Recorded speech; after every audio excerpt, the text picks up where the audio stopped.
तो teaching exam study दोस्तों, आज हम डिस्कस करेंगे संविधान के भाग का एक संपूर्ण विश्लेषण।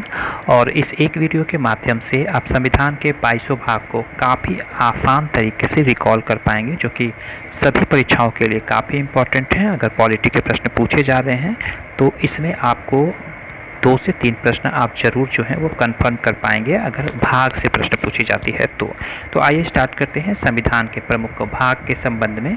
तो पहला प्रश्न है भाग 1 में जो है वो भाग 1 में संघ एवं उसके क्षेत्र का उल्लेख है, जो कि अनुच्छेद 1 से अनुच्छेद 4 तक इसमें सम्मिलित है। भाग 2 में नागरिकता का उल्लेख है और नागरिकता जो है वो अनुच्छेद 5 से 11 तक जो है वो वर्णित है। भाग 3 में मौलिक अधिकार वर्णित है, जो कि अनुच्छेद 12 से 35 तक उल्लेखनीय है। वहीं भाग 4 में राज्य की नीति निर्देशक तत्व यानी डीपीएसपी अनुच्छेद 36 से 51 तक में दी गई है।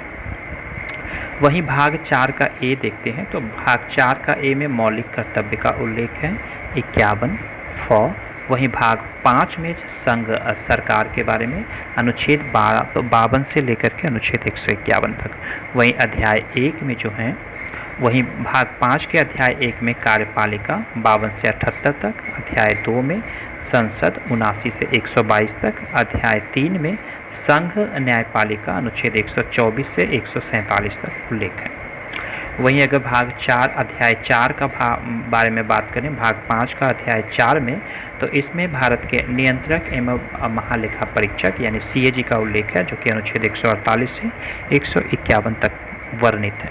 वहीं आगे भाग 6 की बात करें तो इसमें राज्य सरकार के बारे में उल्लेख है अनुच्छेद 152 से 237 तक, जिसमें अध्याय 1 में सामान्य 152, अध्याय 2 में कार्यपालिका 153 से 167, अध्याय 3 में राज्य विधान मंडल 168 से 212, अध्याय 4 में राज्यपाल की विधायी शक्तियाँ 213, अध्याय 5 में उच्च न्यायालय 214 से 232, अध्याय 6 में अधीनस्थ न्यायालय 233 से 237 तक। वहीं भाग 8 में अगर बात करें तो केंद्र शासित प्रदेश अनुच्छेद 239 से 242 तक वर्णित है। वहीं भाग 9 में पंचायतें अनुच्छेद 243 से 243 ओ तक, और भाग 9 ए में नगर पालिकाएँ अनुच्छेद 243 पी से 243 जेड जी तक वर्णित है। आगे बात करते हैं भाग 9 का बी में, तो भाग 9 के बी में सहकारी समितियों के बारे में उल्लेख है, जो कि 243 जेड से 247 तक उल्लेख है। वहीं भाग 10 में अगर बात करें तो अनुसूचित जाति एवं जनजाति का उल्लेख के क्षेत्र का उल्लेख है अनुच्छेद 244 से 244 ए तक। भाग 11 में संघ और राज्यों के बीच संबंध 245 से 263। वहीं अध्याय 1 इसमें विधायी संबंध अनुच्छेद 245 से 255। वहीं अध्याय 2 में प्रशासनिक संबंध अनुच्छेद 256 से 263। वहीं भाग 12 में वित्त संपत्ति अनुबंध और मुकदमे अनुच्छेद 264 से 300 ए तक उल्लेख है। 12 के अध्याय 1 में वित्त अनुच्छेद 264 से 291। अध्याय 2 जिसमें उधार लेना 292 से 293। अध्याय 3 में संपत्ति अनुबंध अधिकार देनदारियाँ दायित्व और मुकदमे का उल्लेख है।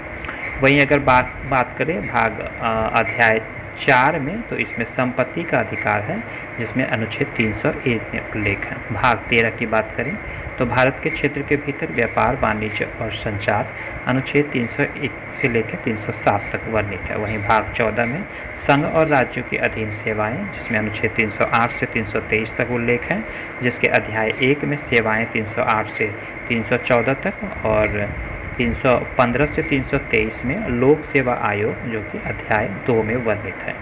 भाग 14 का ए में न्यायाधिकरण, जो कि 323 से 323 बी तक। वहीं भाग 15 में चुनाव 324 से 339 ए तक वर्णित है। वहीं भाग 16 में कुछ वर्गों से संबंधित विशेष प्रावधान अनुच्छेद 330 से 342 तक उल्लेख है।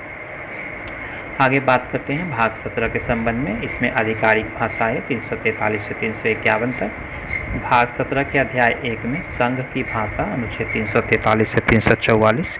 अध्याय 2 में क्षेत्रीय भाषाएं 345 से 347।